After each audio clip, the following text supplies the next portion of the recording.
like to say is that we can't ever dictate or guess, who's going to be supportive and who's not. What we do know is that Westcott Victims Assistance Services is that safe place to go. And so here in Westchester County, at least, in the local level, there is a place for people to come. I want to bring in our next guest, Dan Schorr. He's an attorney and associate managing editor at Schorr, a worldwide investigative services company. Dan is also an adjunct professor at Fordham Law School, where he teaches a course on domestic violence and sex crimes. And Dan, some of the numbers were shocking to me. 1 in 5 women who go to college in their college years will be the victims of sex assault.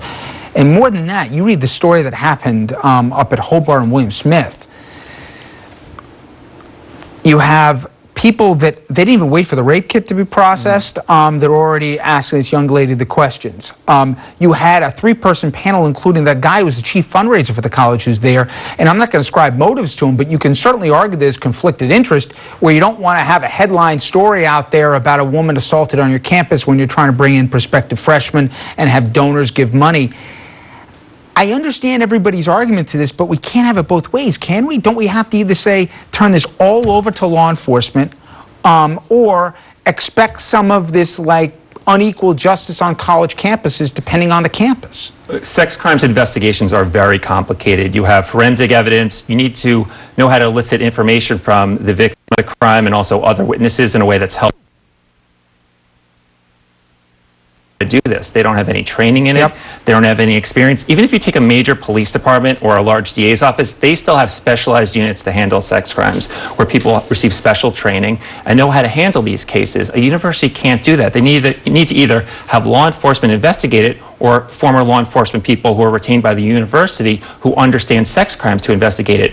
But in the New York Times story, which you refer, they had just almost random university officials who had no training or background in any kind of sex crimes investigations looking into this and then adjudicating it.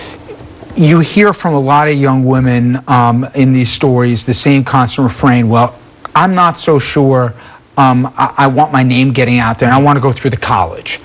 A lot of times the name still gets out there when they go through the college. How does it work anonymity, whether you want to go to the traditional law enforcement replace or repeat an alleged sex assault, or if you go to the colleges? How do the rules work? Well, some of the colleges promise anonymity, and as you said, they don't always keep that promise. If you go to law enforcement, usually the media won't report the name of the victim of the crime, but the name can obviously still get out, and you do have to testify in public if the case goes to trial. But it's really important that perpetrators of sex crimes are treated by the criminal justice system, because the university, even if they handle a case well, they're not sending this person to jail. No one's going to prison. So if someone commits a rape, they need to be locked away. And that's not going to happen by a university. That's only happening in law enforcement. And you know this better than I do, but it's not always like you get 2 bites of the apple. If they screw up the investigation at the college campus level, and either they don't handle the evidence the right way, they don't handle the initial questioning the right way, or whatever else, it's much harder for law enforcement to then pick it up and try and recreate the investigation from the beginning.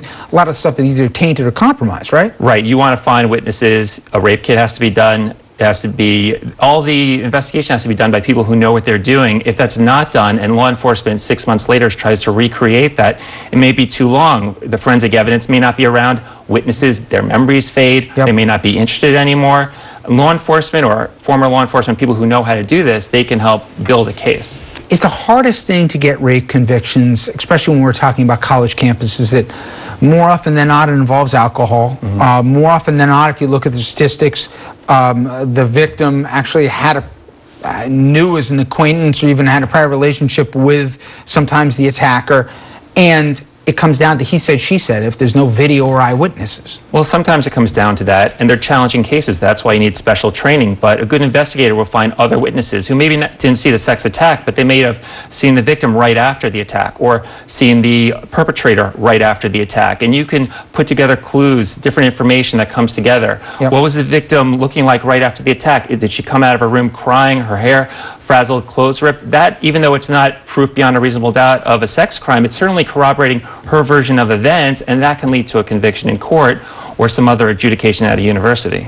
Finally, Dan, you see what the governor's proposing or hinting at proposing in terms of making this turned over, mandatory that it goes to law enforcement.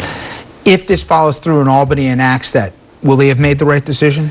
Certainly bringing in law enforcement is the right way to go. Remember, the victim of the sex crime isn't the only person at issue here because these people are sexual predators. They probably will offend again. They often do. And there's future victims out there that we want to punish this person, lock them up if they committed a sex crime before they commit a crime against other people in the future. And you have to think about potential future victims when you're addressing this situation.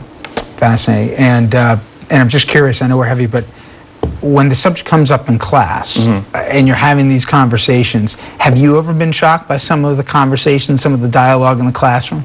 You know, I've handled so many sex crimes that it's hard to shock me, but certainly the students that I teach at Fordham are very interested, and they bring up stories that they've either experienced or heard about at schools, and it's very disturbing. This is a major issue, and it's good that it's being covered here so more people can talk about this. And for anybody who thinks it couldn't happen, again, the numbers, 1 in 5 young women going to a college campus could be the victims of sex assaults. It's just mind-blowing. Dan, thank you so much. I really appreciate it. All right, everyone, we have an uplifting story, albeit one with hardship. A soldier from New Hampshire is awarded the nation's